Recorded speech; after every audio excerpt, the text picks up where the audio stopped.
Imagine boarding a flight. You've got your carry-on, your seat number, maybe even that overpriced airport coffee. You shuffle down the aisle, squeeze past a few knees, and finally reach your row. And then, before you even sit down, you're told, "Sorry, one seat isn't enough for you." That's not some nightmare travel story. That's the reality Southwest Airlines is about to enforce.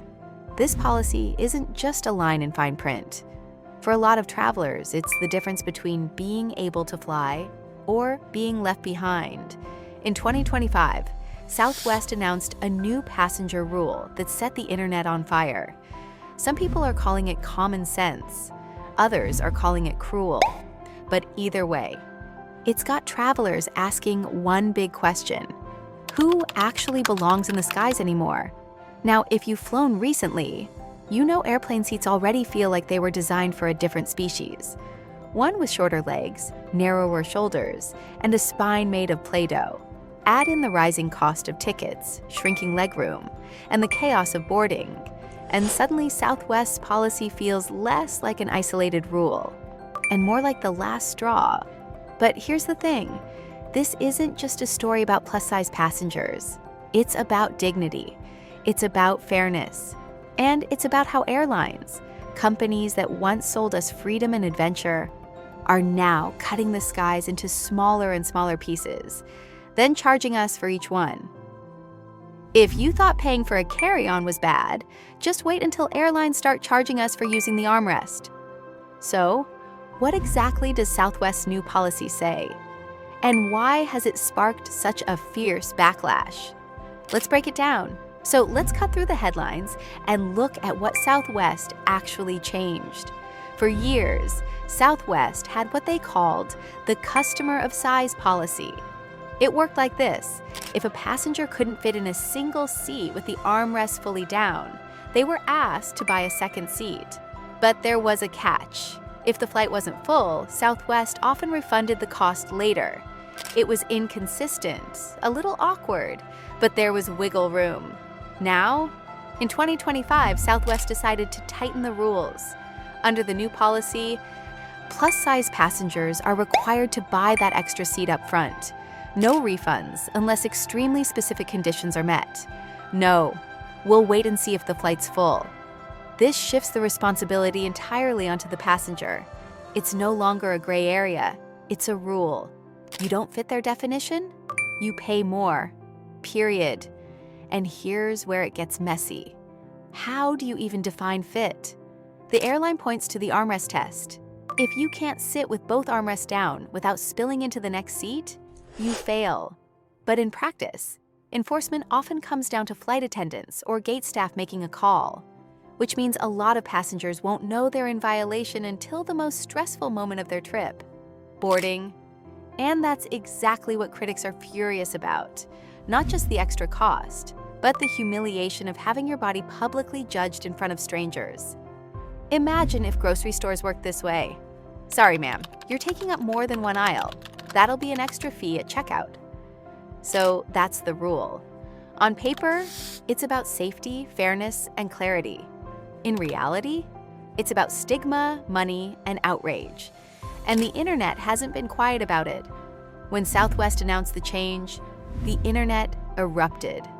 For some, it was framed as, finally, an airline standing up for fairness. But for many others, it felt like a slap in the face. The outrage boils down to three big reasons. First, stigma. Plus-size passengers already face awkward stares, whispered comments, and the quiet shuffle of neighbors who pray the seat beside them stays empty. This policy makes that stigma official. It takes something deeply personal, your body, and turns it into a line item on your ticket. Travel isn't just about moving from point A to B. It's about dignity. And for a lot of passengers, this policy turns flying into a walk of shame. Second, economics. Bigger passengers now pay more, while smaller passengers don't get rewarded for taking up less space. Two travelers could be headed to the same destination, same flight, same seat class, yet one pays significantly more simply because of body size. Third, the practical nightmare. Who decides what doesn't fit means? Southwest points to the armrest test, but anyone who's flown knows enforcement is messy. Gate agents, flight attendants, maybe even a supervisor. It all comes down to judgment calls. And for passengers, that means the risk of being confronted, embarrassed, or even bumped at the very moment travel should feel most secure. And of course, social media had a field day. TikToks of passengers venting their frustration went viral. Reddit threads filled with horror stories. People being told at the gate to cough up hundreds of extra dollars or miss their flight entirely. The backlash wasn't just about the policy itself, it was about the way it plays out in real life. Honestly, if airlines want to measure something, maybe start with legroom. At least then, everyone fails equally. But here's just the thing. Southwest isn't alone. Other airlines have similar rules, just packaged differently. So before we crown them the villain of the skies, let's take a look at how the rest of the industry handles passengers of size. Southwest isn't operating in a vacuum. Across the airline industry, many carriers have quietly been running similar policies for years, just with softer edges. United, Delta, Air Canada all require passengers who can't fit comfortably into one seat to secure another. The difference lies in the details. On some airlines, if you pay for that extra seat and the flight isn't full, you'll often get your money back. Others leave it up to staff at the gate, a judgment call that can change depending on who's working that day. Southwest's update is different because it removes the uncertainty. No more, we'll see if there's space. No more friendly refunds. Instead, it's a line drawn clearly across the aisle. Purchase 2 seats in advance or risk being denied boarding. Other airlines left room for exceptions. Southwest closed the door on them. That's why this one feels heavier, less flexible, less human. From the airline perspective, though, the justifications sound reasonable. Safety is always first. Every passenger must be able to buckle their belt and evacuate quickly in an emergency. Then comes fairness. No one should lose the space they've paid for. And behind those explanations, of course, sits profit. Extra seats mean extra revenue, and squeezing more rows into a cabin has become the unspoken business model of modern aviation. Airlines love to frame this as safety and fairness, but somehow, safety and fairness always seem to add up neatly to a bigger bottom line. And that bigger bottom line has been fueled for decades by one simple truth. Airplane seats keep getting smaller, while passengers keep getting bigger. That's the real tension waiting for us at cruising altitude. To really understand why this policy stings, you have to zoom out, beyond Southwest, beyond any single airline, and look at the history of the airplane seat itself. Decades ago, in the 1970s, the average economy seat was about 18 to 18.5 inches wide. Not exactly spacious, but comfortable enough for most travelers. Today, that average has slipped closer to 17 inches, and in some aircraft, even tighter. That might not sound like much, but when you're wedged between 2 strangers for 3 hours, or 12, it's the difference between breathing room and claustrophobia. Seats shrank not because passengers got smaller, but because airlines wanted more of them. Every extra row is more revenue. And passengers? We've been paying the price in bruised knees and numb arms. Meanwhile, the people sitting in those seats have been changing in the opposite direction. Average body weights have risen steadily in the US and much of the world. We're taller, wider, and heavier than we were 50 years ago. The result? A slow-motion collision between 2 trends: narrower seats, bigger bodies. And it's not just plus-size travelers feeling the squeeze. Tall passengers, parents with kids, even the so-called average flyer knows the discomfort of modern economy. This isn't really about one policy. It's about decades of design decisions that turned a space once meant for comfort into a test of endurance. Airlines sell the dream of flying, the freedom to cross oceans, explore the world. But inside the cabin, that dream feels more like a math problem. Rows X seats, you fees revenue. At this point, calling it economy class feels generous. It's more like human Tetris played at 35,000 feet. So when Southwest says buy 2 seats, what passengers really hear is, we've made flying so small, you don't fit anymore. And the fallout from that isn't just financial, it's deeply personal. Policies always look neat on paper. They're bullet points, clauses, and fine print.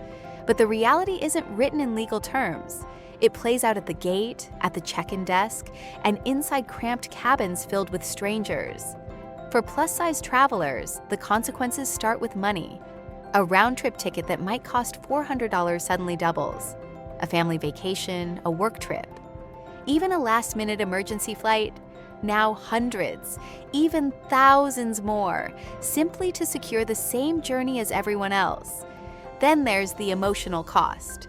Stories are already circulating of passengers being pulled aside at boarding, told their body doesn't fit airline standards, and forced to swipe a credit card in front of a line of waiting eyes. What should be an exciting trip turns into public humiliation. Air travel is stressful enough. No one should have to wonder if they'll be shamed at the gate before they even reach their seat. The ripple effects go further. Some plus-size passengers are giving up flying altogether, choosing long drives or not traveling at all, cut off from opportunities that air travel once made possible. Others describe the constant anxiety of wondering whether this flight will be the one where they're singled out. And it's not just about size. Travelers with mobility devices, parents juggling kids, even tall or broad-shouldered passengers, all feel the squeeze when policies like this highlight how little space we actually have. The Southwest rule may target one group, but the discomfort is universal. So beyond the ticket prices and armrest debates, this is about something deeper.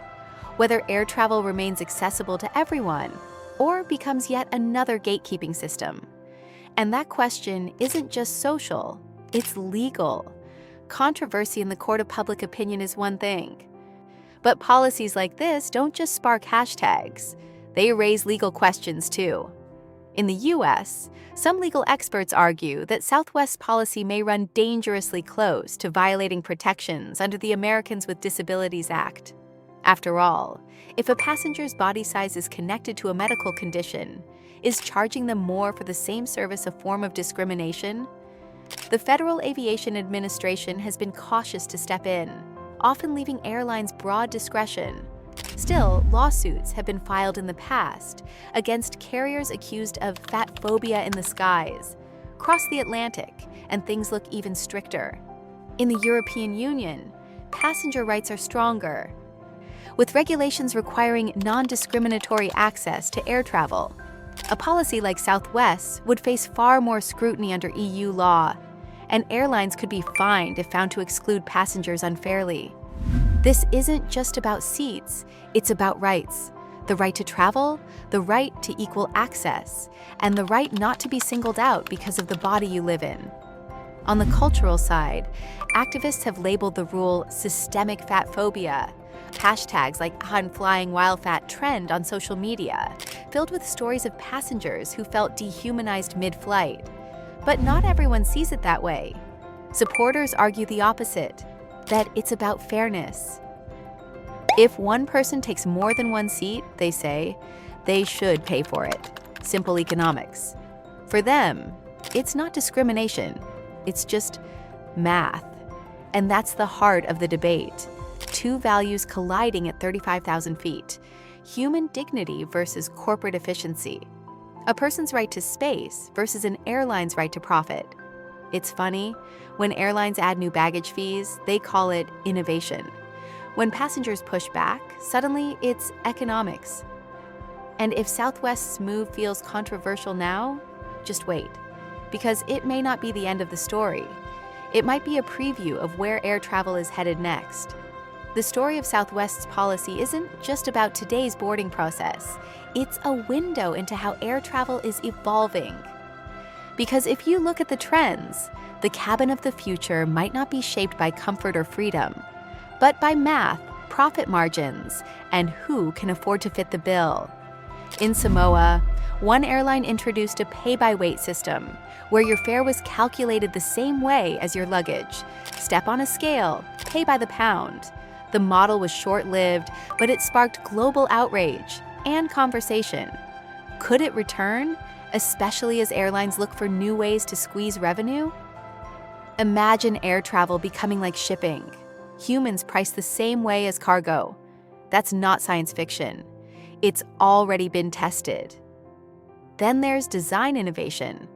Some manufacturers are floating modular seating concepts, rows that can shift in width, adjusting space depending on demand. In theory, it sounds flexible. In practice, it could just mean airlines charge even more for standard comfort, while basic seats keep shrinking.